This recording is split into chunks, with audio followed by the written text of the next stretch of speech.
Hey, hi everyone. So welcome back you again on my channel master ji classes. तो master ji classes में मैं आप सभी का स्वागत करता हूं। तो आज जो हम बात करने जा रहे हैं वो बात करने जा रहे हैं वेरी वेरी इंपॉर्टेंट क्वेश्चंस के बारे में और जो मोस्ट एक्सपेक्टेड क्वेश्चन है इस बोर्ड क्लास के लिए। तो मैं ये सिर्फ इतनी सी रिक्वेस्ट आप सभी से करना चाहूंगा कि ध्यान से इस वीडियो को देखना है।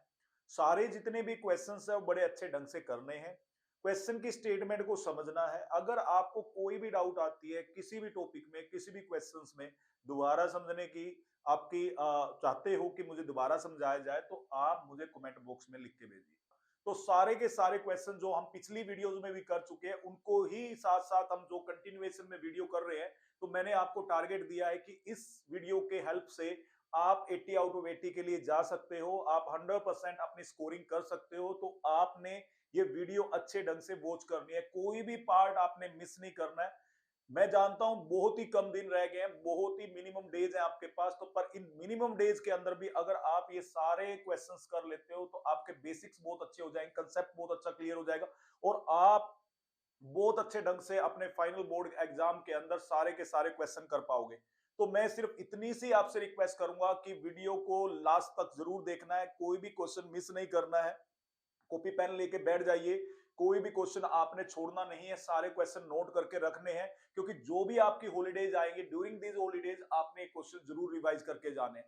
इंपॉर्टेंट टॉपिक की जो वीडियो हो हम अलग से शेयर करेंगे कि क्या क्या टॉपिक हमें लास्ट डेज पे पढ़ के जाने हैं, किस प्रकार करने हैं। और मैं ये भी बता चुका आप सभी को कि जो पेपर पैटर्न इस बार सीबीएसई ने बनाया है उसमें आपके एप्लीकेशन बेस्ड और कॉम्पिटेंसी बेस्ड क्वेश्चन रहेंगे। तो एक चीज का स्पेशली ध्यान रखना है आपने इस क्लास के अंदर भी और पेपर के अंदर भी, कि आपको एप्लीकेशन बेस के ऊपर ज्यादा फोर्स करना है और साथ में कॉम्पिटेंसी बेस के ऊपर ज्यादा फोर्स करना है। सीबीएसई ने बिल्कुल क्लियरली अपना 90 डेज पहले प्लान दे दिया था कि किस प्रकार के क्वेश्चन आपके रहेंगे।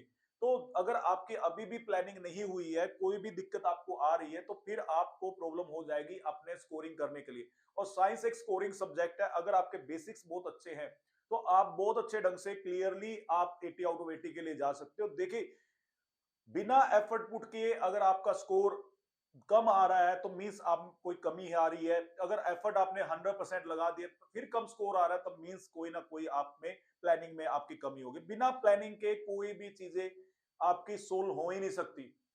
तो प्लानिंग से काम करिए। आपके पास आज भी मैक्सिमम टाइम है, मैं कह रहा हूं, देखिए कम टाइम बचा पर फिर भी आपके पास मैक्सिमम टाइम है, अभी भी आपके पास मौका है। कोई बच्चा अगर जीरो पे बैठा है अभी भी प्लान से चले कि पेपर में क्या चीज आती है, क्या क्वेश्चन बार बार पूछे जाते हैं, तो मैं आपको प्रोमिस करता हूं वो बच्चा भी 80 आउट ऑफ 80 ले जाएगा।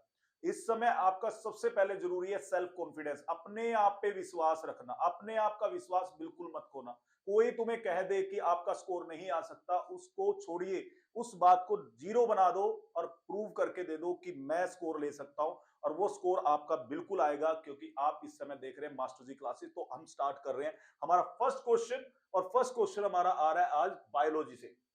तो बायोलॉजी से जो हमारा क्वेश्चन इस समय आ रहा है वो क्वेश्चन क्या कह रहा है, पहले स्टेटमेंट को समझते हैं, फिर हम बेसिक कंसेप्ट की बात करेंगे। A pure tall TT, TT दे दिया, कैपिटल टी कैपिटल टी। देखिए, इस समय मैं जानता हूं बहुत सारे बच्चे बेसिकली जानते हैं ये क्वेश्चन किस चीज के बारे में है, और स्टेटमेंट पढ़ते ही उनके माइंड में आ गया होगा कि क्या करना। बेसिकली यहाँ पे प्रेजेंटेशन का मामला है सारा। अगर आप अच्छे से इसको प्रेजेंट करते हो तो बहुत अच्छे नंबर आप ले जाओगे। और ये तो कोई क्वेश्चन छोड़ता नहीं है बच्चा जो तैयारी करके जा रहा है, 30-40% वाला बच्चा भी इस क्वेश्चन को अटेम्प्ट करके आता है। तो यहाँ पे क्या कह रहा है, pure T pea plant are crossed with pure डुआ पी प्लांट। तो यहाँ पे एक ही करेक्टर के बारे में बात हो रही है। जब एक करेक्टर के बारे में बात हो रही है ना, तो वहां पे हम किसके बारे में बात कर रहे हैं, हम कलर चेंज कर लेते हैं पेन का। तो यहाँ पे हम बात कर रहे हैं सिर्फ और सिर्फ मोनोहाइब्रिड क्रॉस के बारे में। मोनोहाइब्रिड, मोनोहाइब्रिड क्रॉस क्या है, मोनोहाइब्रिड क्रॉस है डियर आपका जहां पे सिंगल कैरेक्टर और सिंगल ट्रेड की बात होती है, तो उसको हम मोनोहाइब्रिड क्रॉस कहते हैं। The pea plant obtain in F1 generation are then self pollinated to produce F2 generation. 2 marks का क्वेश्चन है जी, दो क्वेश्चन यहाँ पे पूछे गए हैं। What do the plant of F1 generation look like, justify your answer. What is the ratio pure tall pea plant to pure dwarf pea plant in F2 generation. देखिए, जब मोनोहाइब्रिड क्रॉस की बात आ रही है तो दो करेक्टर आपने एक वर्ड जरूर पढ़ना है। यहां सीबीएसई क्या गेम खेलेगी कि आपको या तो लिख के दे देगी होमोजाइगस, होमोजाइगस का मतलब जो इस समय हमारे सामने कैपिटल टी और स्मॉल टी, या फिर आपको लिख के देगी यहाँ पे हेट्रोजाइगस। क्या लिख के देगी? हेट्रोजाइगस। हेट्रोजाइगस का मतलब डिफरेंट कैरेक्टर, यानी कैपिटल टी स्मॉल टी। तो ये capital T small T heterozygous है, बिकॉज यहाँ पे एक अल्फाबेट कैपिटल है और एक स्मॉल है, तो ये का हाइब्रिड टोल है। ये क्या है? Hybrid toll. तो पहले ये कंसेप्ट समझना जरूरी है कि उसने हमें दिया क्या। अभी इसने तो क्लियरली कह दिया कि होमोजाइगस कैरेक्टर यानी कैपिटल टी और स्मॉल टी दे रखा है। But the main thing is that आप कर रहे हैं, देखिए हमने यहाँ बात की कि होमोजाइगस हेट्रोजाइगस होता क्या है, तो उसके साथ साथ अगर हम क्वेश्चन पे चलते हैं तो क्वेश्चन में क्या है, तो देखिए यहाँ पे मोनोहाइब्रिड क्रॉस में क्या हो रहा है। सबसे पहले हमने क्या लेने हैं? पेरेंट्स लेने हैं। तो पेरेंट्स जो हमारे पास है वो कौन कौन से है? एक हमें दे रखा है उसने कैरेक्टर टोल और दूसरा दे रखा है ड्वार्फ। इस चीज का ध्यान रखना है। तो ड्वार्फ दिया हमें और टोल दिया। टोल के लिए उसने कहा कैपिटल टी यूज करिए और ड्वार्फ के लिए small T. Toll dominating character होता है, ये बात ध्यान रखना। यहां से क्या बनेंगे? गैमेट्स बनेंगे। तो गैमेट जो बनेंगे यहाँ पे वो क्या बनेंगे? वी नो दैट ये होमोजाइगस है, तो यहाँ से सिर्फ एक ही ट्रेट आ सकता है कैपिटल टी, और यहाँ से क्या आएगा? स्मॉल टी में से एक स्मॉल टी आ गया। दोनों के बीच में क्रॉसिंग हुई। जब क्रॉसिंग हुई तो F1 जनरेशन यानी फर्स्ट फिलियल जनरेशन यहाँ पे आ गई। क्या आ गई है यहाँ पे? First filial generation. ये फुल फॉर्म भी आपको याद होनी चाहिए। ये है फर्स्ट फिलियल जनरेशन। ठीक है, कई बच्चों को पता नहीं होता, पेपर में पूछ लिया जाता है F1 मतलब, तो F1 की मतलब है फर्स्ट फिलियल जनरेशन। जब इन दोनों के बीच में क्रॉसिंग हुई तो हमारे पास आ गया capital T small T, hybrid आ गया यहाँ पे। और ये क्या कहलाएगा? टोल कहलाएगा। टोल क्यों कहलाएगा? क्योंकि लॉ ऑफ डोमिनेंस यहाँ पे लागू हो रहा है। कौन सा लॉ लग रहा है? Law of dominance. तो लॉ ऑफ डोमिनेंस क्या कहता है? जो डोमिनेटिंग कैरेक्टर है 100% अपने आप को यहाँ पे प्रूव करता है, शो करता है। तो यहाँ पे जो कैपिटल टी है वो अपने आप को शो करेगा। स्मॉल टी किसका काम करेगा? रिसेसिव जीन का। तो यहाँ पे जो कैपिटल टी स्मॉल टी है तो टोल करेक्टर है, तो यहाँ पे 100% क्या होंगे? टोल होंगे। कोई भी 1% यहाँ पे ड्वार्फ नहीं होगा। तो इसने यही पूछा हमसे क्वेश्चन में, what do the plant of F1 generation look like? तो they look like tall pea plant. और टोल कैसे? यहाँ पे हेट्रोजाइगस टोल पी प्लांट। तो हेट्रोजाइगस टोल पी प्लांट आपके पास आ रहे हैं यहाँ पे। Justify your answer. तो जस्टिफाई का मतलब है when we cross homozygous parents, that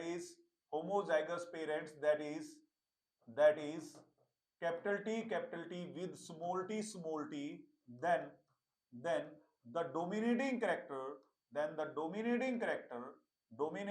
कौन सा यहाँ पे? Dominating character toll express itself, character toll T express itself इन F1 जनरेशन, एक्सप्रेस इटसेल्फ इन F1 जनरेशन। तो रफली लिख रहा हूं, तो आपने कंप्लीट लिखना है। तो ये F1 जनरेशन में अपने आप को एक्सप्रेस करेगा, और यहाँ पे 100% क्या आएंगे? टोल पी प्लांट यहाँ पे आएंगे।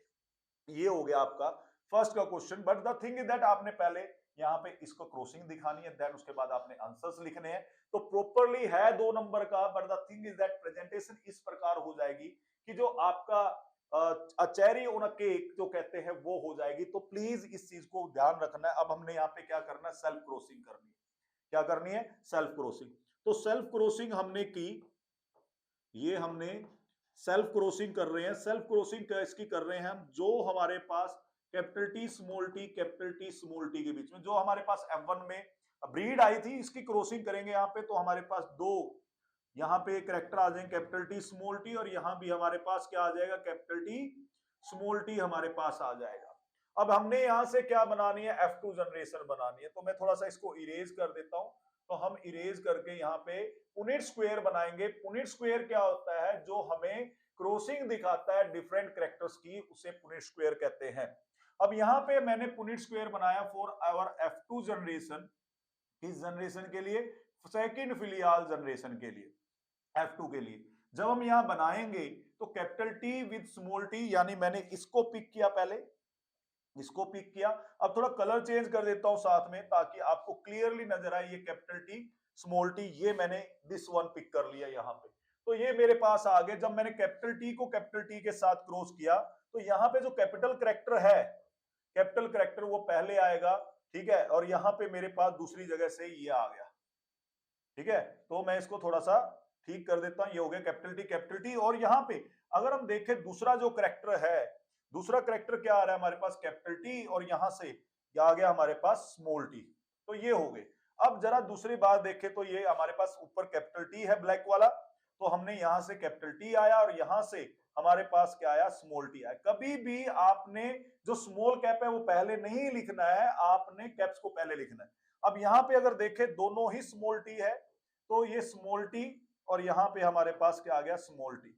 अब हमने क्या करना है, इनकी नेमिंग करनी है। अगर आप देखोगे यहाँ पे जो नेमिंग है वो मेंशन के कैपिटल टी किसको रिप्रेजेंट करता है, टोल को, ये रहा जी सर, बिल्कुल ठीक है जी। कैपिटल टी स्मॉल टी किसको रिप्रेजेंट करता है, टोल को, ये आ गया जी, बिल्कुल ठीक है। ये किसको रिप्रेजेंट करता है, टोल को, और ये किसको रिप्रेजेंट करता है, ड्वार्फ को। ठीक है जी। तो अब हमने दो रेशियो निकालनी है यहाँ पे। सबसे पहले फिनोटिपिक रेशियो। फिनोटिपिक रेशियो का मतलब क्या है, जरा उसको समझो। फिनोटिपिक रेशियो का मतलब क्या है? फिनोटिपिक का मतलब होता है करेक्टर। क्या है, करेक्टर। करेक्टर कौन से, टोल और ड्वार्फ। तो टोल रेशियो ड्वार्फ कितने हैं, सबसे पहला सवाल यही है, टोल रेशियो ड्वार्फ कितने हैं। तो 3 टोल है और 1 ड्वार्फ है, तो 3:1 आ गया। अब हमसे कई बार क्या पूछता है, परसेंटेज, कि टोल की परसेंटेज कितनी है। तो परसेंटेज कैसे कैलकुलेट करते हैं, परसेंटेज ऑफ टोल। अगर हम परसेंटेज ऑफ टोल निकाल ले तो क्या बनी, 3/4 मल्टीप्लाई 100। इन दोनों को जोड़ लो, कितना हो गया, 4, 4 हो गया। तो कितने, किसको निकाल रहे, टोल को। 3 टोल है तो 3/4 मल्टीप्लाई 100, ये हो गया 25। तो कितना आ गया, 75% आ गया। कितना आ गया, 75% टोल है। ठीक है, तो यहाँ पे 75% क्या हो गए, टोल, और 25% क्या हो गए, ड्वार्फ। ये भी पेपर में पूछे गए। ये परसेंटेज आपसे पूछ सकता है, बिल्कुल पूछ सकता है जी। आपको इस चीज का ध्यान रखना है कि आपसे पूछ क्या रहा है। अब वो दूसरी पूछता है जीनोटिपिक रेशियो। क्या पूछेगा, जीनोटिपिक रेशियो।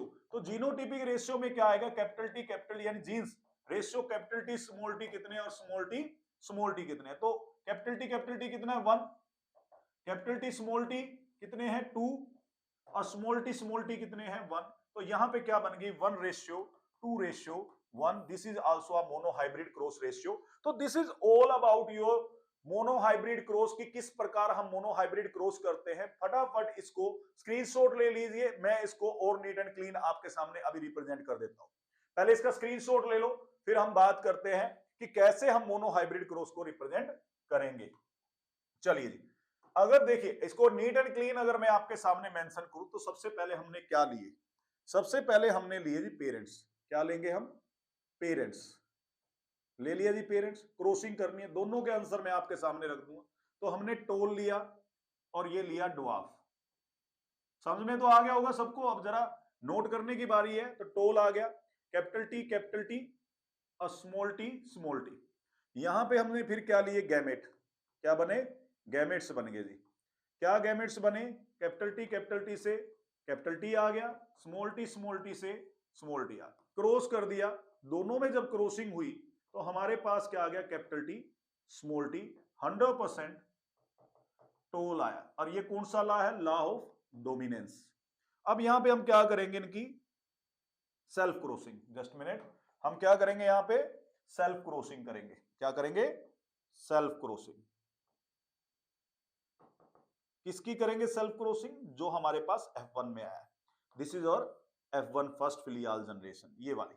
अब यहां पे capital T small T cross with capital T small T. तो यहां पे हमारे पास क्या आ गए, एक आया कैपिटल टी, दूसरा आया स्मॉल टी। सेम यहां पे एक आया हमारे पास कैपिटल टी और दूसरा आया स्मॉल टी। यानी हमने बस इनको अलग करना है, अलग कर ले, इनकी क्रॉसिंग करके देखनी है। ठीक है, तो यहां पे हम अब लाएंगे F2 जनरेशन। क्या बनेगी हमारे पास, F2 जनरेशन। F2 जनरेशन में हम क्या बना रहे हैं, Punnett square. Punnett square box होता है आपका, और बॉक्स कितने का, 2 और 2 कितने होते हैं, 4। 2/2 का बनाना है। तो कैपिटल टी स्मॉल टी, इन दोनों को क्रॉस किया, कैपिटल टी आ गया। ये होता है टोल। स्पेस इतना रखना है कि ये जीन भी आ जाए और उसका लेबलिंग भी आ जाए, उस तरीके का स्पेस रखना है। Capital T with small T, ये बन गया टोल। फिर आपके पास कैपिटल टी स्मॉल टी, ये भी क्या बन गया, टोल बन गया आपका। स्मॉल टी को स्मॉल टी से करोगे तो ये क्या आ गया आपके पास, ड्वार्फ आ गया। अब हमारे पास दो रेशियो हमें निकालने को कहता है। वन कहता है फिनोटिपिक रेशियो और परसेंटेज पूछेगा यहाँ पे। तो फिनोटिपिक रेशियो कितनी आई मेरे पास, फिनोटिपिक का मतलब करेक्टर। तो टोल रेशियो, ड्वार्फ कितने हैं। टोल रेशियो ड्वार्फ, टोल कितने हैं इसमें काउंटिंग कर लो 3 और ड्वार्फ कितना है 1। तो परसेंटेज अगर मुझसे पूछ रहा है, क्या पूछ रहा है, परसेंटेज अगर मुझसे पूछ रहा है वो, तो परसेंटेज कितनी हो जाएगी यहाँ पे, परसेंटेज हो जाएगी यहाँ पे 3/4 मल्टीप्लाई 100 और ये 1/4 मल्टीप्लाई 100।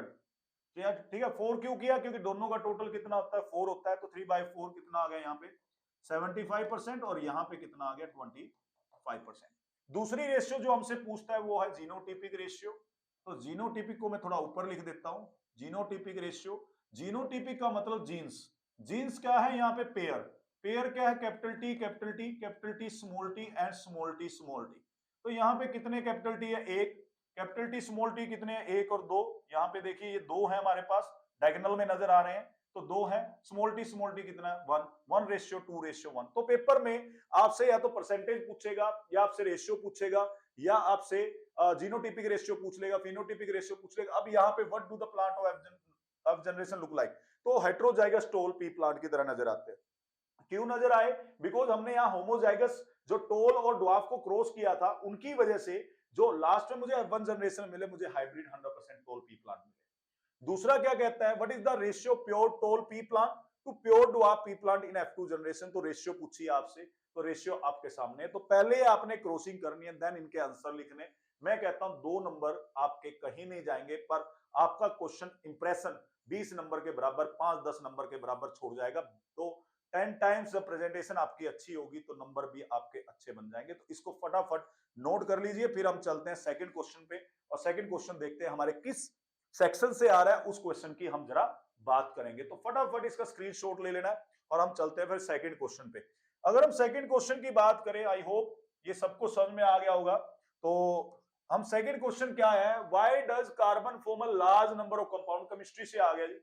तो केमिस्ट्री से ये क्वेश्चन आया, तो ये क्वेश्चन क्या कह रहा है कि कार्बन जो है वो लार्ज नंबर ऑफ कंपाउंड्स क्यों बनाते हैं, कार्बन हमारे लार्ज नंबर ऑफ कंपाउंड्स क्यों बनाते हैं। फटाफट कमेंट बॉक्स में सभी आंसर लिख सकते हो, जो इस समय आपके सामने कैमरा चल रहा है, तो प्लीज फटाफट अपना कमेंट में डालिए कि केक क्यों बनाता है। सबने पढ़ा हुआ है और सभी इसका आंसर जानते हो, क्योंकि आप सबके कार्बन कंपाउंड की प्रॉपर्टी पढ़ी हुई। यहाँ पे बात क्या हो रही है, सबसे पहली बात मैं एक वर्ड लिख देता हूं जो सबको यहाँ पे मतलब हैरान कर देगा कि यस सर ये तो मुझे आता है, बिल्कुल आता है जी। हम बात कर रहे हैं versatile nature of carbon atom के बारे में। आता है, बिल्कुल आता है जी, कार्बन एटम के बारे में। वर्सेटाइल वर्ड सुनते ही सर जी याद आ गया tetravalency, very good, tetravalency, very good. Tetravalent compound है, कार्बन क्या करता है, 4 साइटें रखता है, 4 साइट के साथ ज्वाइन करता है, तो ज्वाइन स्ट्रॉन्ग कोवलेंट बॉन्ड बनाता है, दैट्स व्हाई ये लार्ज नंबर ऑफ कंपाउंड बनाता है। पहला पॉइंट डन जी। दूसरा सर जी catenation, very good, catenation very beautiful, आप सबको पढ़ा हुआ है। सेल्फ लिंकिंग प्रॉपर्टी होती है, सेल्फ लिंकिंग प्रॉपर्टी है कार्बन एटम की, self linking property of carbon atom, जो क्या बनाता है प्रॉपर्टी, जो कार्बन अपने आप से जुड़ के लॉन्ग चेन कार्बन एटम की बनाता है। C60 आपने एलोट्रोप्स पढ़े हुए हैं, C60 क्या है, फ्लोरीन, तो बक मिस्टर फ्लोरीन, जिसको बक्की बॉल भी कहा जाता है, तो बक्की बॉल तो आप सभी जानते हो, तो ये लार्ज नंबर ऑफ शेयरिंग से कंपाउंड बनाता है। तीसरा आइसोमेरिज्म, डिफरेंट स्ट्रक्चरल आइसोमर्स ये शो करता है। चौथी अगर बात करें तो ये क्या करता है, combine with its small size allowing for a strong bond with other elements, तो दूसरे एलिमेंट्स के साथ स्ट्रॉन्ग बॉन्ड बनाता है, उसकी वजह से भी ये लार्ज नंबर ऑफ कंपाउंड्स बनाता है। तो बड़ा इजी सा क्वेश्चन था, तो इजी से क्वेश्चन में हमें टीसी तो याद रहना चाहिए, और टीसी क्या है, हमने इसकी टिकट काट देनी है। टिकट क्या कहती है, T for tetravalent and C for catenation. तो टेट्रावेलेंट का मतलब, टेट्रा का मतलब ये चार कोवलेंट बॉन्ड बनाएगा और यहाँ पे सेल्फ लिंकिंग प्रॉपर्टी शो करेगा। तो बड़ा इजी सा क्वेश्चन था, उम्मीद करता हूं कि ये फटाफट इस क्वेश्चन को आप कर दोगे, ठीक है। अब जरा अगर हम चले, नेक्स्ट क्वेश्चन हमारा क्या आता है, नेक्स्ट क्वेश्चन बड़ा इजी आ गया। फटाफट इस क्वेश्चन पे नजर घुमाइए, क्या क्वेश्चन हमें कह रहा है, ठीक है। तो क्या कह रहा है, explain the process and identify the product at each electron list there uses, ठीक है। तो अगर आप इस डायग्राम को देखते हो, तो डायग्राम अलग अलग प्रकार के आपने देखे हैं, डायग्राम बड़ा इजी सा है। इसको देखते ही मुझे तो क्लोरीन और हाइड्रोजन को देखते ही याद आ गया, सर जी ये तो क्लोर अल्कली प्रोसेस है। वेरी गुड, बहुत अच्छे ढंग से आपने आइडेंटिफाई किया कि ये कौन सी प्रोसेस है, ये आपकी क्लोर अल्कली प्रोसेस है। कौन सी प्रोसेस है ये? क्लोर अल्कली प्रोसेस, ठीक है। और ये जो क्लोर अल्कली प्रोसेस है आपकी एक इंडस्ट्रियल प्रोसेस है। इस इंडस्ट्रियल प्रोसेस में आप क्या प्रिपेयर कर रहे हो? क्लोरीन और हाइड्रोजन गैस। और कैसे प्रिपेयर कर रहे हो? By using a brine solution. यहाँ पे हम क्या कर रहे हैं इसके अंदर? इलेक्ट्रोलिसिस कर रहे हैं। इलेक्ट्रोलिसिस आप किसकी कर रहे हो? इलेक्ट्रोलिसिस हो रही है electrolysis of brine solution, electrolysis of brine solution. अब बस कईयों को तो ये नहीं पता ब्राइन सॉल्यूशन होता क्या है। ब्राइन सॉल्यूशन कुछ नहीं है, NaCl है आपका, एक्वस एक्वस NaCl सॉल्यूशन है। यानी आपने कॉमन सोल्ट ले लिया, पानी में डिजोल्व कर दिया, जैसे ही आप उसके अंदर इलेक्ट्रिक करंट पास करते हो, जैसे ही आप इसके अंदर इलेक्ट्रिक करंट पास करोगे तो यहाँ पे होगा क्या? यहाँ पे एनोड और कैथोड पे कुछ प्रोसेस स्टार्ट हो जाएगी। देखिए जो एनोड है वो पॉजिटिव इलेक्ट्रोड है। एनोड क्या है आपका? Positive electrode. यहाँ पे साफ नजर आएगा आपको, ये जो नजर आ रहा है आपको ये एनोड है। तो एनोड पे देखिए पॉजिटिव इलेक्ट्रोड है और कैथोड आपका कैसा? नेगेटिव। तो पॉजिटिव किसको अट्रैक्ट करेगा? पॉजिटिव अट्रैक्ट करेगा नेगेटिव को। पॉजिटिव किसको अट्रैक्ट कर रहा है? नेगेटिव को अट्रैक्ट कर रहा है। और जो पॉजिटिव नेगेटिव है वो किसको अट्रैक्ट करेगा? पॉजिटिव को अट्रैक्ट करेगा। किसको अट्रैक्ट करेगा? पॉजिटिव को। तो एनोड पे हो क्या रहा है? एनोड पे एक रिएक्शन हो रही है। वो रिएक्शन क्या हो रही है? एट एनोड, एनोड पे बेटा देखिए क्या रिएक्शन हो रही है? 2Cl negative converted into Cl2। किसमें कन्वर्ट हो रहा है? Cl2 गैस के अंदर। और प्लस यहाँ पे 2 इलेक्ट्रॉन वो रिलीज कर देगा। तो हो क्या रही है? ऑक्सीडेशन हो रही है। लॉस ऑफ इलेक्ट्रॉन को क्या बोलोगे? ऑक्सीडेशन हो रही है। तो ये रिएक्शन आपको आनी चाहिए। और कैथोड पे हो क्या रहा है? कैथोड पे एट कैथोड, कैथोड पे कौन सी गैस आ रही है? तो यहाँ पे रिडक्शन हो रही है। क्या हो रही है? सबसे पहले तो पता होना चाहिए, रिडक्शन हो रही है। तो रिडक्शन में हो क्या रहा है? यहाँ पे 2H2O इलेक्ट्रॉन्स मिलेंगे, इसको 2 इलेक्ट्रॉन मिले, ये किसमें कन्वर्ट हो गया? H2 गैस के अंदर। किसमें कन्वर्ट हो गया? H2 गैस के अंदर। साथ में क्या रिलीज किया?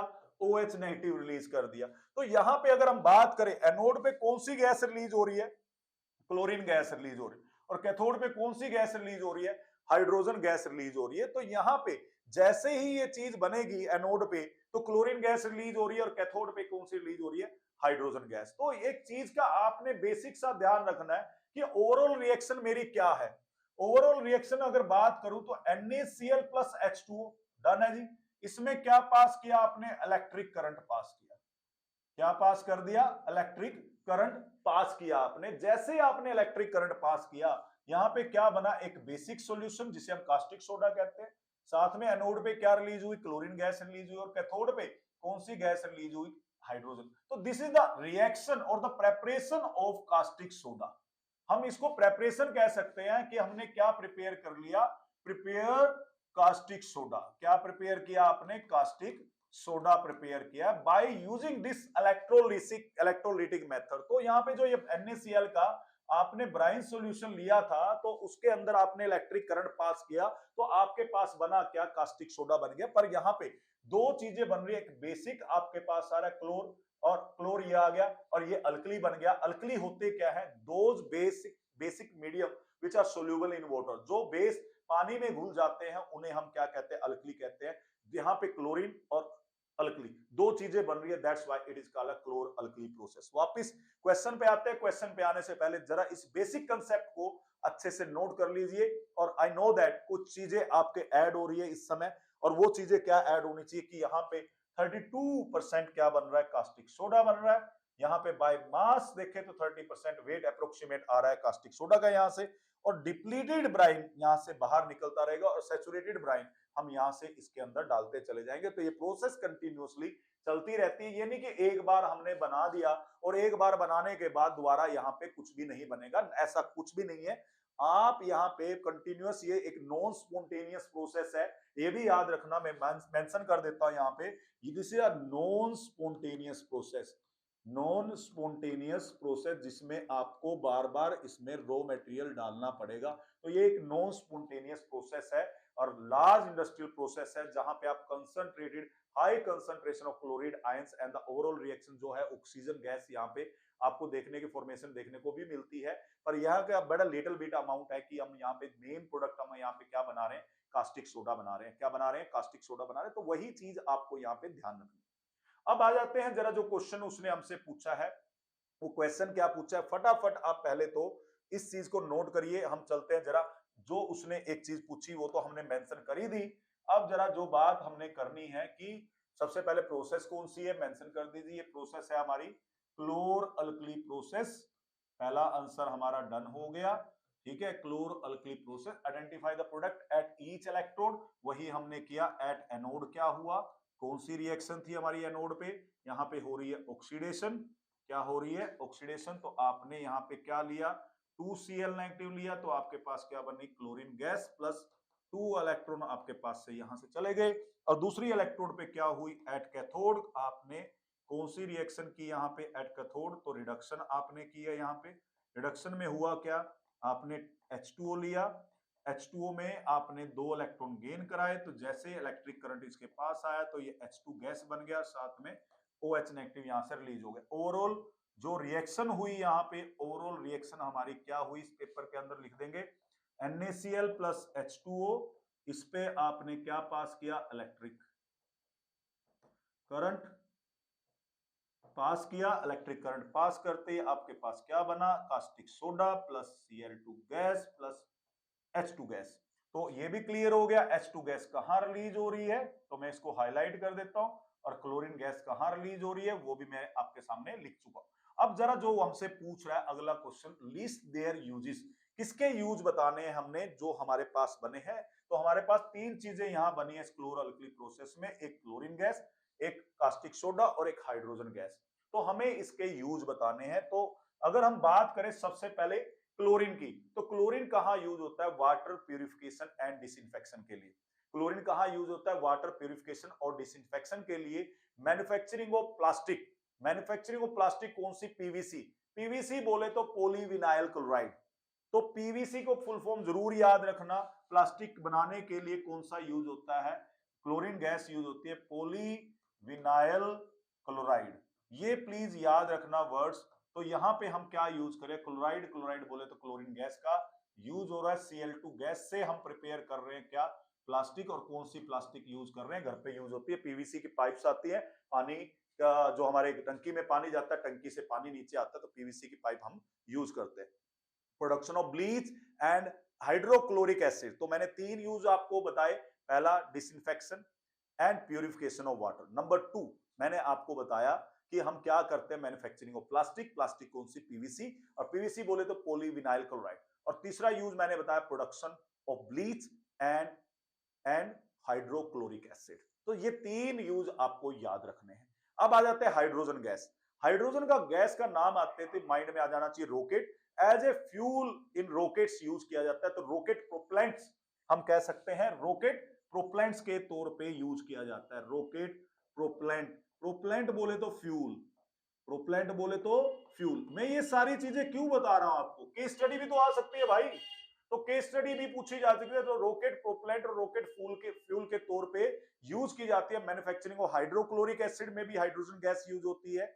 और प्रोडक्शन ऑफ वेल्डिंग मटेरियल्स, तो वेल्डिंग करने के लिए भी हम हाइड्रोजन गैस का यूज करते हैं। और अमोनिया बनाने के लिए, और अमोनिया कहां यूज होता है, फर्टिलाइजर्स। तो फर्टिलाइजर्स में भी हाइड्रोजन गैस का यूज किया जाता है। अब कास्टिक सोडा की बात करें तो for the preparation of soap, paper and textile industry में इसका यूज किया जाता है। And the processing, food processing के अंदर भी यूज किया जाता है। प्यूरिफाइंग पेट्रोलियम, ये वर्ड जरूर याद रखना, purifying petroleum, purifying purifying petroleum. तो पेट्रोलियम को प्यूरिफाई करने के लिए भी हम किसका यूज करते हैं, कास्टिक सोडा का यूज करते हैं। And used in commercial drain and cleaners के तौर पे इसका यूज किया जाता है। तो मार्केट में ड्रेन क्लीनर्स आते हैं, ड्रेन क्लीनर के पाउच में भी कास्टिक सोडा का यूज किया जाता है। तो ये भी चीज आपको पता होनी चाहिए कि what are the uses of chlorine. तो प्रोडक्ट जो हमने बनाए, प्रोडक्ट हमारे तीन बने, caustic soda, chlorine gas and hydrogen gas. Chlorine कहां यूज हुई वो मैंने आपको मेंशन कर दी, ठीक है। हाइड्रोजन कहां यूज हुई वो मैंने मेंशन कर दी। और सोडियम हाइड्रोक्साइड कहां यूज हुआ यानी कास्टिक सोडा, वो मैंने मेंशन कर दिया।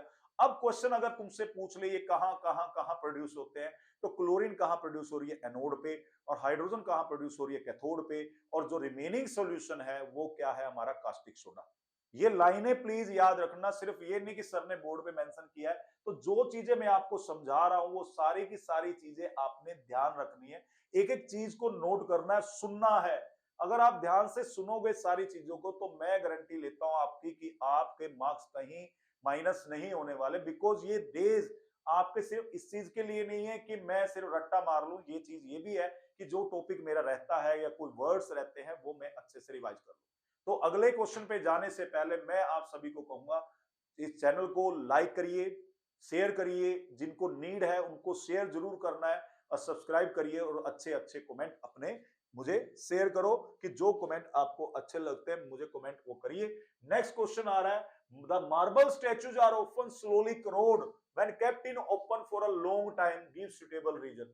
तो मार्बल स्टैचू तो सबने देखे, हर चौक पे लगे हुए हैं। हमारा हरियाणा इस चीज में फेमस है कि जब भी चौक बने, कुछ भी बने, वहां स्टैचू हमने लगा देना। बिना स्टैचू के कोई भी हमारा चौक नहीं जाता। तो एक चीज आपको मैं बता रहा हूं, ठीक है? तो इस क्वेश्चन के अंदर बड़ा इजी सा क्वेश्चन है ये, जरा ध्यान से एक बार रीड करिए और मुझे बताइए जो मार्बल स्टैचू है किसका बना होता है। फटाफट कमेंट में जल्दी जल्दी बताइए मुझे, फिर बात करेंगे कि क्या बात करना चाहते हैं हम।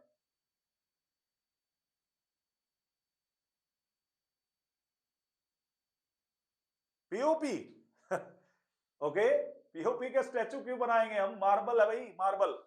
मार्बल की जब बात आ रही है तो एक चीज पड़ी हुई है, बता रखा आप सभी को। वो क्या बता रखा है जरा ध्यान से सुन लो दोबारा, ठीक है? एग सेल, मैं फिर रिपीट कर देता हूं, मार्बल, पेबल, दीवारें बोल उठेंगी, वॉल्स। तो ये सब के अंदर क्या पाया जाता है आपका? Calcium carbonate. Very good. तो कुछ बच्चों ने लिख के दिया कैल्शियम कार्बोनेट, तो ये पाया जाता है, ठीक है? तो कैल्शियम कार्बोनेट जो है हम सब जानते हैं, ये कैल्शियम कार्बोनेट क्या है? बेसिक है, बेसिक मीडियम है। ये क्या है? बेसिक सब्सटेंस है। ये बात याद रखना, क्या है? Basic substance. सर कैसे? अब हम बात कर रहे हैं मेनली पहले करोड़ की। करोड़ हर कोई जानता है स्लोली ईटिंग ऑफ मेटल्स, पर स्लोली ईटिंग मेटल का नहीं होता, स्टैचूज का भी होता है। जो मार्बल स्टैचूज है या बिल्डिंग है, ताजमहल का एग्जांपल आप सबने लिया है। जब भी स्टैचू आ जाए, मार्बल की बात आ जाए, ताजमहल को नहीं भूलना। अब ताजमहल जब मैंने नाम लिया तो बहुत सारों को पोल्यूशन याद आ गया होगा कि सर जी ये क्वेश्चन फिर किसका बना? अवर एनवायरमेंट का बना या फिर चैप्टर नंबर 1 का बना? क्योंकि कैल्शियम कार्बोनेट तो हम वहां पढ़ते हैं थर्मल डिकम्पोजिशन के अंदर, और अवर एनवायरमेंट में हम एसिड रेन के बारे में पढ़ते हैं और सेकंड चैप्टर में पढ़ते हैं। तो देखिए मिक्सअप हो गया, एप्लीकेशन बेस्ड क्वेश्चन बन गया। अब ये एप्लीकेशन बेस्ड क्यों बन गया? क्योंकि आपके जो मार्बल स्टैचूज है वो समय के साथ खराब हो जाते हैं, उनकी ग्रेस चली जाती है। और आजकल पोल्यूशन कितना है आप सभी जानते हो। इंडस्ट्रियल एमिशन और व्हीकल से जो एग्जॉस्टेड रिलीज होते हैं, एग्जॉस्ट रिलीज होते हैं, उनके अंदर प्रेजेंट क्या होता है? देखिए इंडस्ट्रियल पोल्यूशन हो गया। तो इंडस्ट्रियल पोल्यूशन की अगर मैं बात करूं, इंडस्ट्रियल पोल्यूशन में क्या आ गया आपका? और व्हीकल, व्हीकल जो एग्जॉस्ट निकलता है, व्हीकल एग्जॉस्ट के अंदर क्या होता है? अगर हम इन दोनों की बात करें, सल्फर डाइऑक्साइड, नाइट्रोजन डाइऑक्साइड, ये गैसेज निकलती है। अब जो ये गैसेज है, ये जो गैसेज है ये क्या करती है? एटमॉस्फेयर में जाएंगी, और एटमॉस्फेयर में जाके ये किससे कंबाइन करेंगी? वाटर से कंबाइन करेंगे, और वाटर से कंबाइन करके जो वाटर के वेपर्स के साथ सल्फर डाइऑक्साइड कंबाइन करेगी तो क्या बना देगी? Sulphuric acid. और NO2 के साथ जब वाटर कंबाइन करेगा तो ये क्या बना देगा? Nitric acid. तो ये जो रेन फॉर्म में आएंगी तो पीएच रेन वाटर का क्या हो जाएगा? 5.5 से बिलो चला जाएगा, बिलो 5.5। तो जब ये 5.5 से नीचे चला जाएगा तो रेन कैसी हो जाएगी? एसिड रेन हो जाएगी। अब जो ये एसिड रेन है, अब जो ये एसिड रेन है, जब ये एसिड रेन गिरेगी, कैल्शियम कार्बोनेट के स्टैचूज जो बने हुए हैं, यानी मार्बल के जो स्टैचूज बने हुए हैं उनके ऊपर गिरेगी तो होगा क्या? जरा देखिए होगा क्या। अब मैंने कैल्शियम कार्बोनेट ले लिया, इसमें हमने जैसे ही सल्फ्यूरिक एसिड प्रेजेंट था, सल्फ्यूरिक एसिड प्रेजेंट था, तो यहां पे कैल्शियम सल्फेट, ठीक है? ये जो है कैल्शियम कार्बोनेट कैसा है? Hard in nature. कैसा है? हार्ड इन नेचर, हार्ड है जी नेचर में। जैसे ही ये गिरेगी एसिड रेन तो यहां पे जो कैल्शियम सल्फेट है सॉफ्ट, सॉफ्ट नेचर ले लेगा और soft nature with soluble in water, साथ में क्या होता जाएगा, सोल्यूबल इन वाटर होता चला जाएगा। तो वाटर में सोल्यूबल होता चला जाएगा, तो धीरे धीरे जो मार्बल है वो करोड़ होता चला जाएगा। तो सेम हमारा क्या करेगा, जब वो नाइट्रिक एसिड के साथ रिएक्ट करेगा, तो कैल्शियम कार्बोनेट ने जब नाइट्रिक एसिड के साथ रिएक्ट किया तो ये कैल्शियम नाइट्रेट बना देगा। क्या बना देगा, कैल्शियम नाइट्रेट। ये भी क्या है, सॉफ्ट इन नेचर है, तो सॉफ्ट सब्सटेंस बना देगा, तो ये क्या हो जाएगा, वाटर सोल्यूबल। क्या हो जाएगा, वाटर सोल्यूबल। तो धीरे धीरे क्या होगा, वो सब्सटेंस, ठीक है, जो मार्बल है वो धीरे धीरे लॉन्ग टाइम के साथ करोड़ होता चला जाएगा।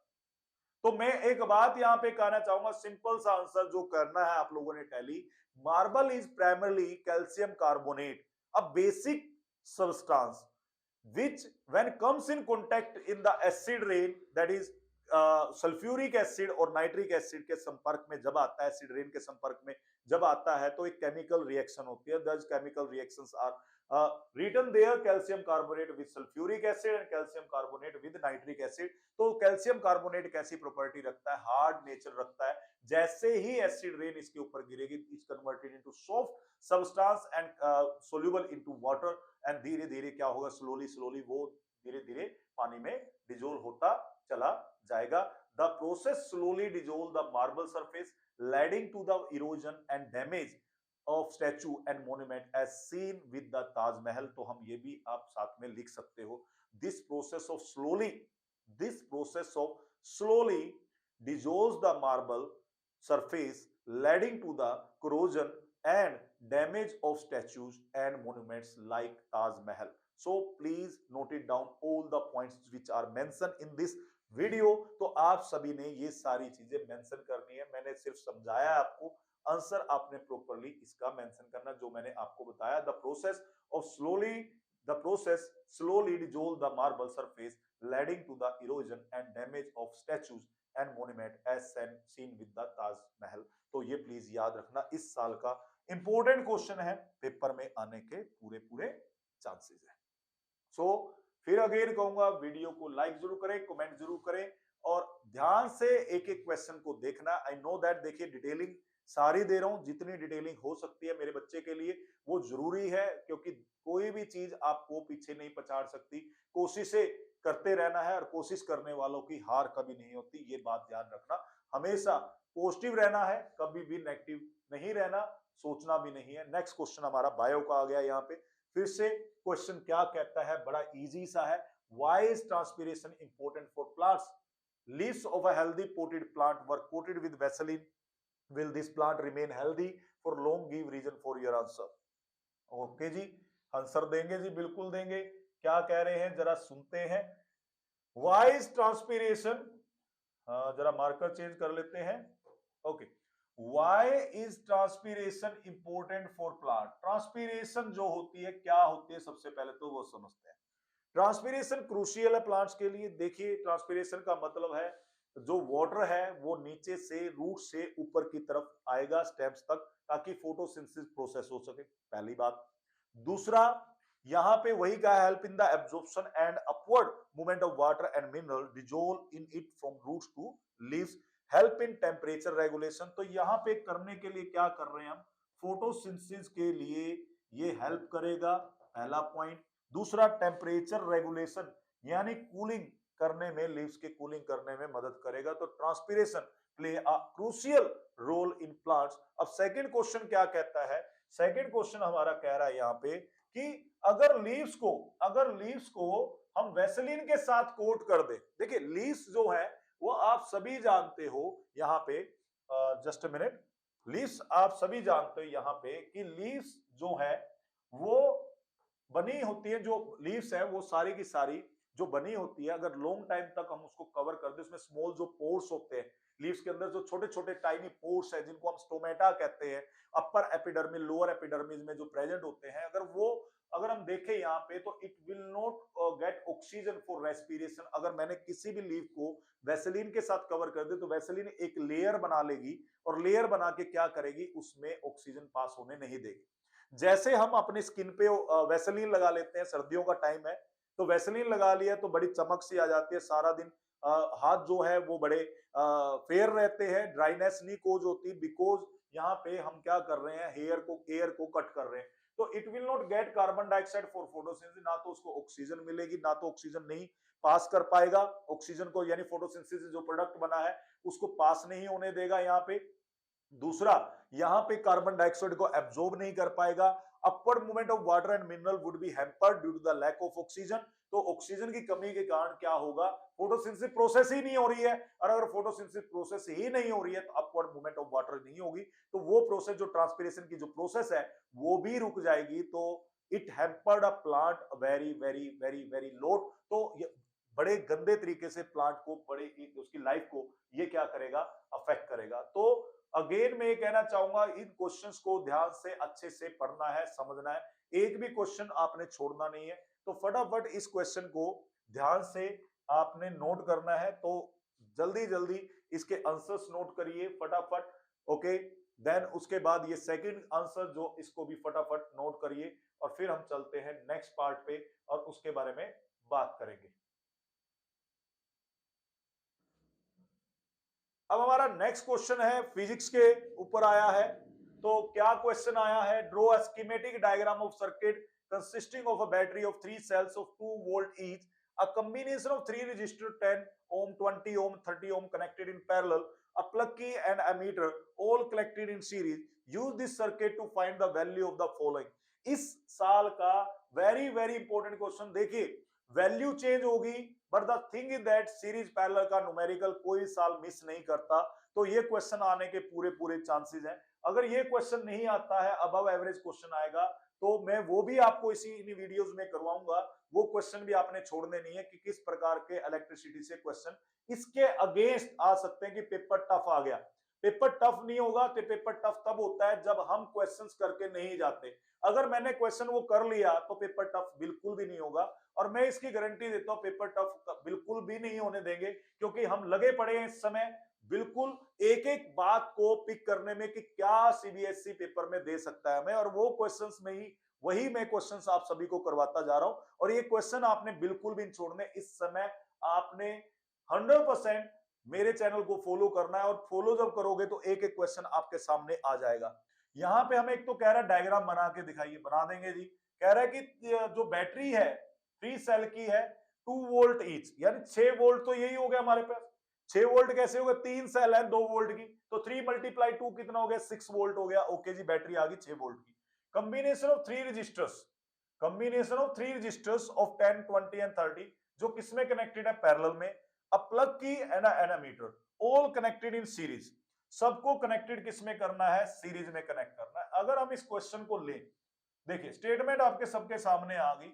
अब हमने क्या करना है, यहाँ पे 3 रजिस्टर्स बनाने हैं। ये हमने 3 रजिस्टर्स बना लिए, ठीक है। इनको कनेक्ट करना है हमने, तो एक तो लगाना है एमीटर, एक लगानी है अपने प्लग की, ठीक है जी, और 6 वोल्ट की बैटरी 3 सेल्स बनानी है आपने। ये हमने 3 सेल्स बना दी, ठीक है। यहां पे ये आ गई 6 वोल्ट बैटरी, अकी और एमीटर। डायग्राम ड्रॉ करने को कहा उसने, R1, R2, R3। वैल्यू क्या दी है जरा वो बात कर लेते हैं। यहाँ पे 10, 20 एंड 30, ठीक है। तो हमें ammeter all connected in series, use this circuit to find out current through each resistor और total current in the circuit और total effective resistance of the circuit. Okay, हमें ये फाइंड करने को कह रहा है, तो जरा देखते हैं। तो 10 ओम, 20 ओम और 30 ओम। तो सबसे पहले तो हम जानते हैं 1 बाय आर इक्विवेलेंट, यानी आर पैरेलल भी आप कह सकते हो, 1 by R1 plus 1 by R2 plus 1 by R3। ये तो सभी जानते हो, ठीक है, कि पैरेलल का जो फॉर्मूला लगेगा वो फ्रैक्शन में होगा। ये फॉर्मूला आपको रटा होना चाहिए। सीरीज की अगर बात करोगे तो सीरीज में ये सब प्लस में हो जाएंगे, बट इन पैरेलल ये किस में है, पैरेलल में। तो पैरेलल में अगर कनेक्शन है, रेजिस्टर्स आपके जो पैरेलल में है ये, तो पैरेलल का मतलब ये होगा, अगर सीरीज की बात करते तो सीरीज ऐसे चलती, ये सीरीज होती है, यानी एक कंटिन्यूएशन के अंदर। अगर ये R1 है, ये R2 है और ये R3 है, सीरीज की बात करें तो RS किसके बराबर आ गया, R1 plus R2 plus R3 के बराबर आ गया। तो इनको प्लस करना है यहाँ पे। ये दो फॉर्मूले आपको रटे होने चाहिए पहला। तो दूसरा जो फॉर्मूला हमें रटा होना चाहिए वो होना चाहिए V इक्वल टू IR, और ये कौन सा फॉर्मूला है, ओम्स लॉ का। ये दो फॉर्मूले आपको रटे होने चाहिए। तो अगर मैं बात करूं, ये दोनों मैं अब यहां से इरेज करता हूं, क्योंकि जिसकी जरूरत है हम उसी को डिस्कस करेंगे यहाँ पे। तो मुझे जो जरूरत है वो मुझे जरूरत है इसकी। तो यहाँ पे मेरे पास क्या आ गया, 1/r इक्वलेंट जो है वो इक्वल आ गया 1/10 प्लस 1/20 प्लस 1/30 के। अब कई बच्चों को दिक्कत आती है, सर जी एलसीएम, चलो जी उसको भी इजी बना देते हैं। आप एक काम करिए, 10 मल्टीप्लाई 20 मल्टीप्लाई 30 रख लो, वो आपकी मर्जी है, ठीक है जी। अब इनको मल्टीप्लाई करोगे वो आप कर सकते हो, नहीं तो एलसीएम तो सबको लेना आता ही है। तो एलसीएम अगर हम लेते हैं तो इस प्रकार लेते हैं, 10 20 और ये 30, तो 10 पे गया 1 2 3, बिल्कुल है जी। तो कितना आ गया जी, 60 आ गया। कितना आ गया, 60। अब यहां पे 10 को 60 से डिवाइड करें, 60 को सॉरी 10 से डिवाइड करें तो क्या आ गया, 6 आ गया, प्लस यहां पे क्या आ गया, 3 आ गया, और यहां पे कितना आ गया, 2 आ गया। सही है, क्या सही है, ऐसे लेंगे, जल्दी बताओ, क्या ऐसे लेंगे,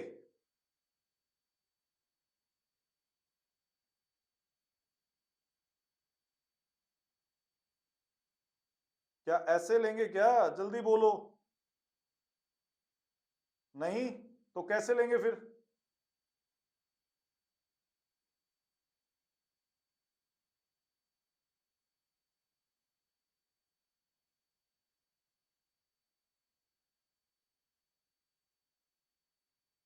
बताओ भाई कैसे लेंगे फटाफट। I am waiting for all comment, सबके कमेंट का वेट कर रहा हूं, फटाफट मुझे बताएंगे। सर्किट डायग्राम बन गया, बन गया जी, कमेंट में बोल रहे हैं। फिर 6 वोल्ट बैटरी, ठीक है जी, वी दे रखा है, वो तो बाद की बात है, मुझे तो ये चाहिए कि क्या ये सही है, जो आपने 60 लिया है क्या ये सही है। तो यहां पे हमने क्या किया, तो जो 60 था, 60 को पहले हमने डिवाइड किया 10 से, फिर 60 को डिवाइड किया 20 से, और फिर 60 को डिवाइड किया 30 से, तो ऊपर लेके जाएंगे तो 6 + 3 + 2 हो जाएगा। टोटल कितना आ गया, 11/60। कितना आ गया जी, 11/60। अब अगर मुझे आर इक्वलेंट करना है इसका, यानी मैं इसको ऊपर ले आया वैल्यू को, जब इसको ऊपर लाऊंगा तो ये वैल्यू ऊपर आ जाएगी, और ये वैल्यू जो है ये 11 कहां आ जाएगा, नीचे। तो मेरे पास आ गया 60 डिवाइडेड बाई 11। अब हम यहाँ पे अगर इसको डिवाइड करें, किसको, 60 को, किससे, 11 से, 11 5 जा 55, 50 5 आ गया जी, पॉइंट लग गया, जीरो ले लिया, डेसिमल आ गया, 11 4 जा 44, 5.4, तो अप्रोक्सीमेटली 5.5 ओम के बराबर आ गया जी, अप्रोक्सीमेट में।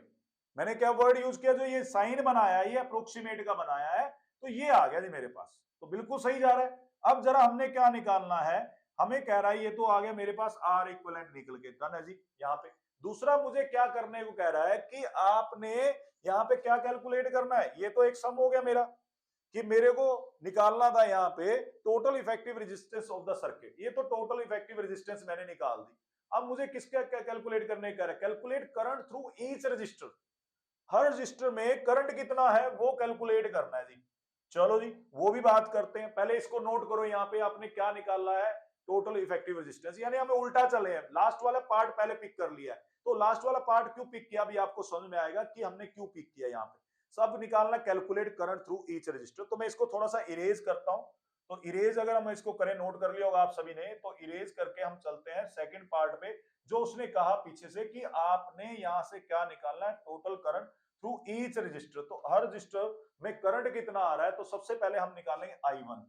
I1 यहां पे बात हो रही है, तो ये वाला निकालना है हमने, और ये I2 है। और यहाँ पे I3 है। अब I1 अगर हम निकाल रहे हैं तो I1 यानी मैंने कौन सा फॉर्मूला लगाया, V इक्वल टू IR, तो यहाँ पे I किसके बराबर आ गया, I आ गया V बाय R के, ये कॉमन फॉर्मूला यूज किया है। अब यहाँ पे I1 कितना आया, I1 आया V बाय R1, और I2 कितना आएगा, I2 आ गया V बाय R2, और I3 कितना आएगा, V बाय R3। अब V कितना है यहाँ पे, ये है 6 वोल्ट, तो यहाँ पे सब जगह पे 6, तो ये आ गया जी मेरे पास पहला फॉर्मूला। R1 कितना, R1 है 10, आ गया जी 0.6 एम्पियर, यूनिट क्या होती है करंट की, एम्पियर। ये कितना है R2, R2 है जी 20, और ये कितना है 30, तो 6/20, 6/30। अब जब 10, 20, 30 जा रहा है तो 0.6 का आधा हो गया ना वो, तो ये आ गया 0.3 एम्पियर। अब 0.3 का भी क्या होगा, 0.2 एम्पियर, क्योंकि 6 से 30 गया तो 1/5 हो गया, 1/5 हो गया तो 0.2 एम्पियर यहाँ पे आपके पास आंसर आ गया। तो ये these are the 3 current through each resistor जो उसने हमसे पूछे थे। इसने ये पूछा था कि total current in the circuit, ये निकाला हमने, ये निकाल लिया हमने, सी पार्ट हमने कर दिया यहाँ पे, और साथ में हमने कर दिया करंट थ्रू ईच रजिस्टर। ए और सी पार्ट मेरे पास हो गए। अब ए और सी पार्ट हो गया, क्या पूछ रहा है मुझसे, टोटल करंट पूछ रहा है। अब टोटल करंट कैसे निकाल लेंगे, टोटल करंट आपके सामने ही है, कैसे निकाल लोगे, बड़ा इजी सा है कि ये जो करंट आपने निकालने हैं, टोटल करंट कितना हुआ, I1 plus I2 plus I3, तो I1 कितना है 0.6 प्लस 0.3 प्लस 0.2, तो कितना बन गया जी 1.1 एम्पियर, 1.1 एम्पियर।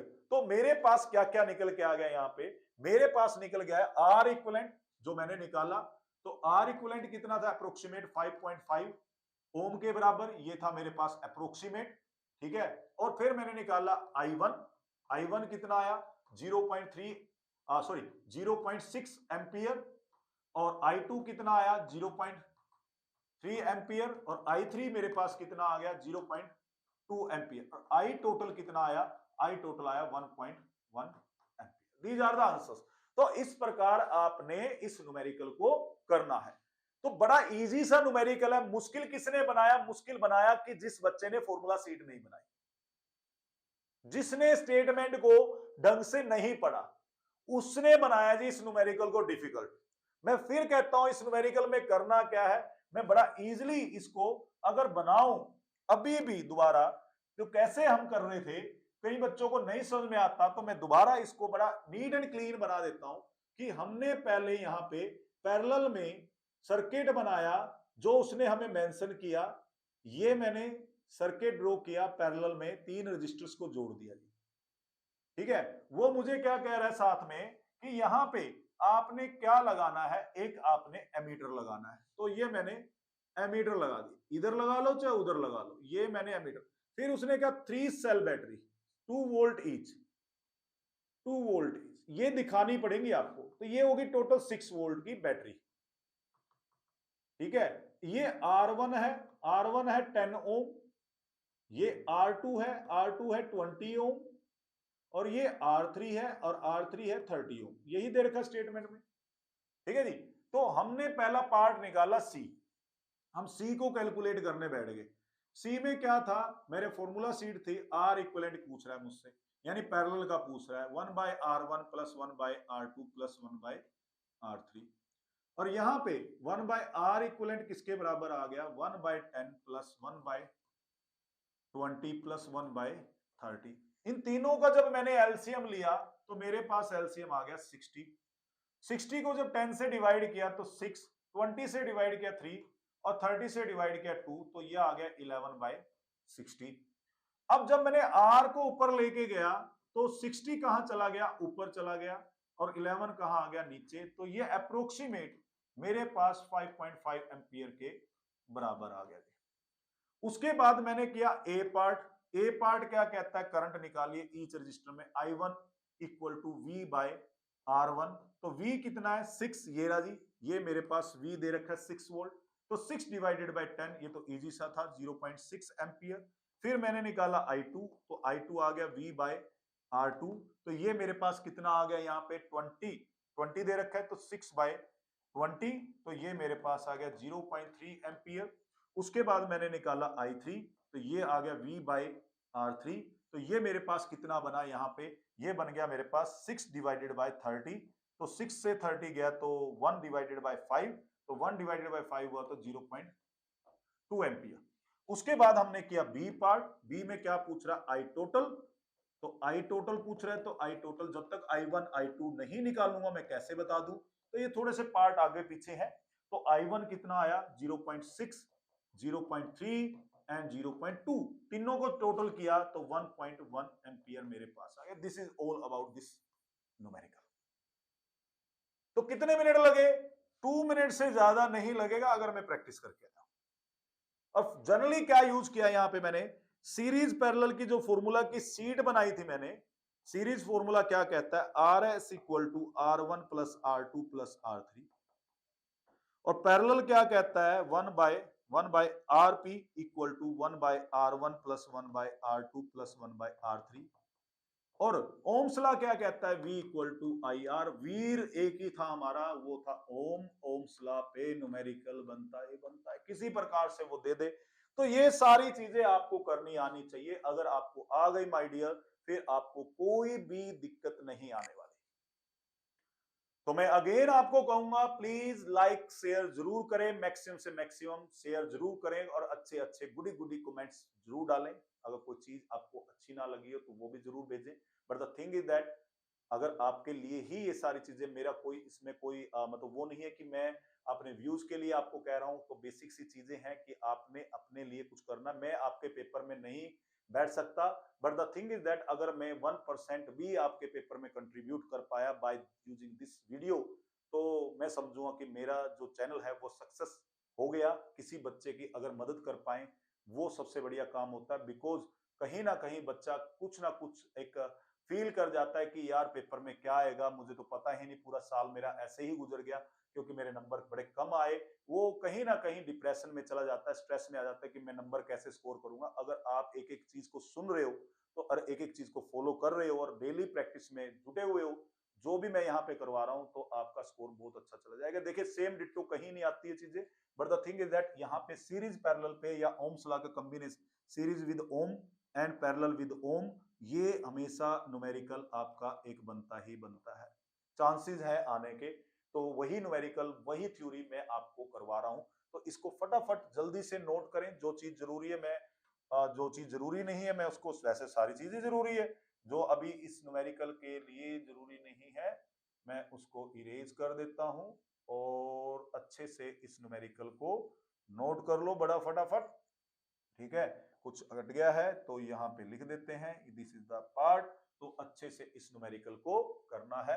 कोई भी चीज हाईलाइटेड है उसको ब्रैकेट में जरूर रख के आइए बॉक्स में, प्रेजेंटेशन पार्ट के लिए जो जो आपके आंसर आए हैं वो मेंशन करके आने हैं। अच्छे से प्रेजेंटेशन देनी है जी, ठीक है, अच्छे से प्रेजेंटेशन देनी है।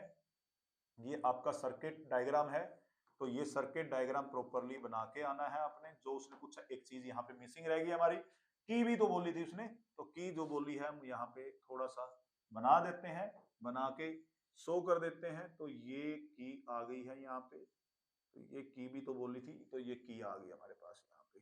ये क्या बना दी की, और ये क्या आ गया रेजिस्टेंस। तो ये सारी चीजें आपको आनी चाहिए। और हमसे क्या पूछ रहा था वो, I1 क्या है, I2 क्या है, और I3 क्या है।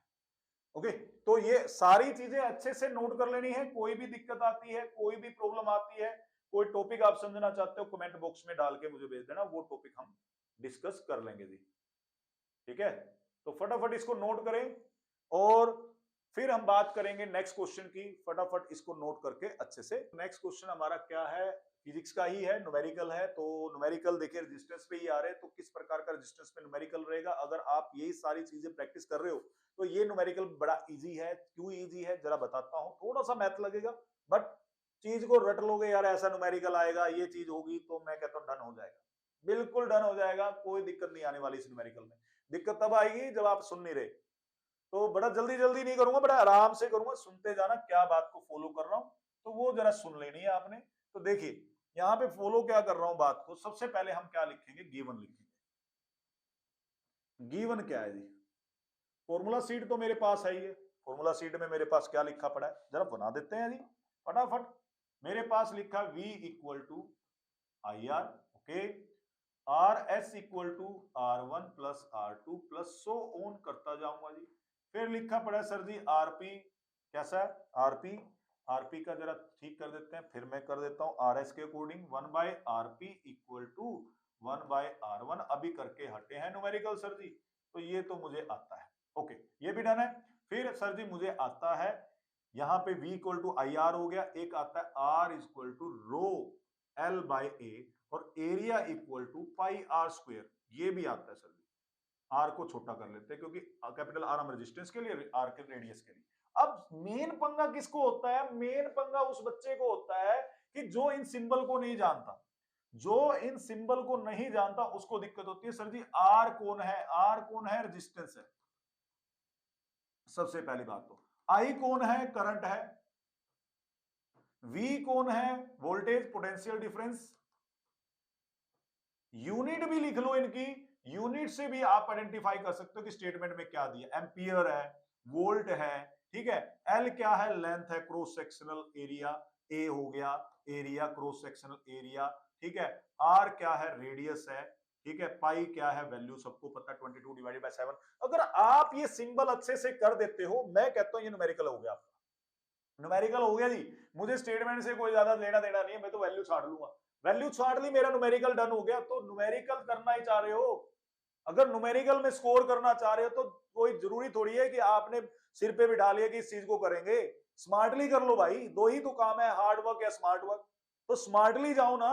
तो स्मार्टली कौन आपको रोक रहा है। तो यहाँ पे क्या कह रहा है, रेजिस्टेंस ऑफ वायर दे रखी है, आर है, रेजिस्टेंस क्या थी, आर थी, कितनी देर की, 0.01 सेंटीमीटर, ठीक है जी। और क्या कह रखा है, 0.1 centimetre, resistance of wire of 0.1 centimetre, radius is 10 ओम। अब ये रेजिस्टेंस कहां है, रेजिस्टेंस तो 10 ओम होगी ना, सॉरी, तो यहाँ पे रेजिस्टेंस क्या दे रखी है, 10 ओम, यूनिट भी तो देखनी जरूरी है। तो ये हमें रेजिस्टेंस कितनी दे रखी है, 10 ओम दे रखी है, और रेडियस कितनी है, 0.01 सेंटीमीटर, जाना जी। If the resistivity of the material of the wire is 50 multiply 10 की पावर -8, तो रेजिस्टिविटी दे रखी है, रेजिस्टिविटी क्या होती है, रो, रो क्या होती है, रेजिस्टिविटी। देखिए एक एक चीज मेंशन कर रहा हूं तुम्हारे लिए, ये सोच के नहीं चल रहा तुम्हें आ रहा है, तो ये तभी आएगा जब हम डिस्कस करेंगे। तो ओम मीटर आ गई, आ गई जी, बिल्कुल आ गई। मीटर में दे रखी है तो इसको सेंटीमीटर को किस में कन्वर्ट करना पड़ेगा, मीटर में कन्वर्ट करना पड़ेगा। तो इसके लिए फॉर्मूला क्या बन गया, 0.01 मल्टीप्लाई 10 की पावर -2 मीटर, ठीक है। तो 0.01 मल्टीप्लाई 10 की पावर -2 मीटर, तो ये किसके बराबर आ गया, 1 मल्टीप्लाई 10 की पावर -4 मीटर के बराबर। दाना जी हो गया, चलो ये हो गया। चलो इसको नीट एंड क्लीन कर देते हैं फटाफट, ताकि कोई कंफ्यूजन ना हो यहाँ पे कि क्या कर रहे हैं, क्या हो रहा है, वो चीज की कंफ्यूजन नहीं रहनी चाहिए बिल्कुल ही, ठीक है। तो मैं इसको नीट एंड क्लीन बड़ा अच्छे ढंग से मेंशन कर देता हूं, जो बच्चे नोट करते जा रहे हैं। तो आर हमने लिया 0.01 सेंटीमीटर, इसको कन्वर्ट करेंगे, यूनिट कन्वर्जन करनी पड़ेगी, 0.01 मल्टीप्लाई 10 की पावर -2 से मल्टीप्लाई कर देंगे मीटर। अब ये बन गया, यहां से ये नीचे जाएगा तो 1 मल्टीप्लाई ये ऊपर जाएगी पावर, तो 1 मल्टीप्लाई 10 की पावर -4 हो गया मीटर, डन है जी। यहाँ पे अब बचा क्या है, बचा तो कुछ भी नहीं है, तो फॉर्मूला यूज करना यार, आर दे रखा है, R equal to rho L by A. पर सर जी मेरे पास तो ना लेंथ है ना एरिया है, ठीक है। तो लेंथ तो हमें क्या करना है, क्यों कह रहा है वो कैलकुलेट करिए, चलो जी कर लेते हैं, फॉर्मूला बनाते हैं। ये चीज पेपर में करनी पड़ेगी आपको, ये फॉर्मूला, इस नंबर, इस फॉर्मूले के नंबर मिलेंगे, इस फॉर्मूले के नंबर नहीं मिलेंगे तुम्हें। ये लिख दिया, ये नहीं लिखा, और आप सोचे छोड़ के आ गया, नंबर दे दो जी, नंबर नहीं मिलेंगे। फॉर्मूले के नंबर कहां मिलेंगे, जब लेंथ का फॉर्मूला लिखोगे। तो लेंथ का फॉर्मूला क्या बना, R dot A divide by rho, ये है जी आपका। अब सर जी एरिया तो है ही नहीं, एरिया कैसे निकाल लें, तो एरिया कैसे निकाल लेंगे, एरिया का फॉर्मूला यहां बन गया pi R square, pi R square. Pi क्या हो गया, 3.14 मल्टीप्लाई आर कितना है, 1 मल्टीप्लाई 10 की पावर -4, कितना बन गया ये, 3.14 मल्टीप्लाई 10 की पावर -4 आ गया जी। अब इसको तो ऊपर ले जा सकता हूं, तो ले जा सकता हूं, तो एल किसके इक्वल आ गया, यहां पे एल आ गया मेरे पास, आर कितना था 10, मल्टीप्लाई एरिया कितना आ गया 3.14 मल्टीप्लाई 10 की पावर -4 डिवाइड बाय रो कितना है 50 मल्टीप्लाई 10 की पावर -8। ठीक है जी, ये वैल्यू बस मैंने क्या किया है, मैंने सिर्फ और सिर्फ क्या पुट की है, वैल्यू पुट की है। क्या पुट करी है यहाँ पे, वैल्यू पुट की है, और मैंने यहाँ पे कुछ भी नहीं किया, और मैंने यहाँ पे कुछ भी नहीं किया। जब हम इसको काटेंगे बांटेंगे तरीके से कर देंगे इसको, तो मेरे पास वैल्यू जो निकल के आएगी, आंसर निकल के आएगा अप्रोक्सीमेट यहाँ पे 0.62 मीटर मेरे पास अप्रोक्सीमेट में आंसर आ जाएगा जब इसको काटेंगे। देखिए ये इससे कट गया, ठीक है, इन पे 5 को बस 3.14 से, तो 0.62 आ जाएगा। जब आप डिवाइड करोगे यहाँ पे, तो डिवाइड आपने 3.14 को करना है, 5 6 30, ठीक है, तो 6 आ गया, तो आगे आ गया 14, 5 2 10, तो 0.62 मीटर आपके पास क्या आ जाएगा, आंसर आ जाएगा। तो बड़ा इजी सा न्यूमेरिकल है, बट हवा ऐसी बना देते हैं कि ये न्यूमेरिकल मेरे से होगा या नहीं होगा। न्यूमेरिकल बिल्कुल होगा जी। न्यूमेरिकल को करने के तरीके होते हैं, सबसे पहले फॉर्मूला शीट बनाइए, और उस फॉर्मूला शीट से जो वर्ड्स आपने यूज किए, आर किसके लिए, एल किसके लिए, ए किसके लिए, आर स्मॉल आर किसके लिए, रो किसके लिए, जब आप ये आइडेंटिफाई कर लोगे और उनकी यूनिट लिख लोगे, मैं कहता हूं स्टेटमेंट से जब तुमने वैल्यू निकाल ली है और आपने जो फॉर्मूला शीट जाते ही छापी थी, वहां जाते ही आप जब ये वैल्यू पुट करोगे, बस आप देखोगे सिर्फ कैलकुलेशन का काम रह गया। और कैलकुलेशन इतनी इजी आती है, सीबीएसई कभी मुश्किल बनाता ही नहीं, इतनी इजी आती है, आप आराम से इसको कैलकुलेट कर सकते हो। तो 0.62 मीटर अप्रोक्सीमेटली आपके पास यहाँ पे आंसर आ जाएगा। तो मेरा अगेन आप सबसे एक रिक्वेस्ट है कि चैनल को लाइक शेयर जरूर करना है। कोई डाउट आती है, कोई भी पॉइंट आप डिस्कस करना चाहते हो, वो आप कर सकते हो। तो सभी चीजों पे आपने ध्यान देना है। जो क्वेश्चन हमने आज डिस्कस किए हैं, चाहे वो बायोलॉजी का था, केमिस्ट्री का था, या फिर फिजिक्स के थे, तो वो बार बार आपने प्रैक्टिस करके देखने हैं। अच्छे से इस वीडियो को शुरू से लेके लास्ट तक वॉच करना है। तो फिर हम मिलेंगे नेक्स्ट पार्ट में। मैं बड़े छोटे छोटे क्वेश्चन लेके आ रहा हूं, but the thing is that very very important question लेके आ रहा हूं। इस साल सीबीएसई ने ये क्वेश्चंस आप लोगों से जरूर पूछने हैं, चाहे वो एवरेज पेपर बनाए, चाहे वो अबव एवरेज क्वेश्चन बनाए, ये क्वेश्चन आपके पेपर में आने के पूरे पूरे चांसेस है। तो चैनल को लाइक शेयर सब्सक्राइब जरूर करिए। तो मिलते हैं हम फिर नेक्स्ट पार्ट में, नेक्स्ट वीडियो में, और करते हैं कुछ और क्वेश्चन डिस्कस। तो चलिए मिलते हैं फिर नेक्स्ट पार्ट के अंदर।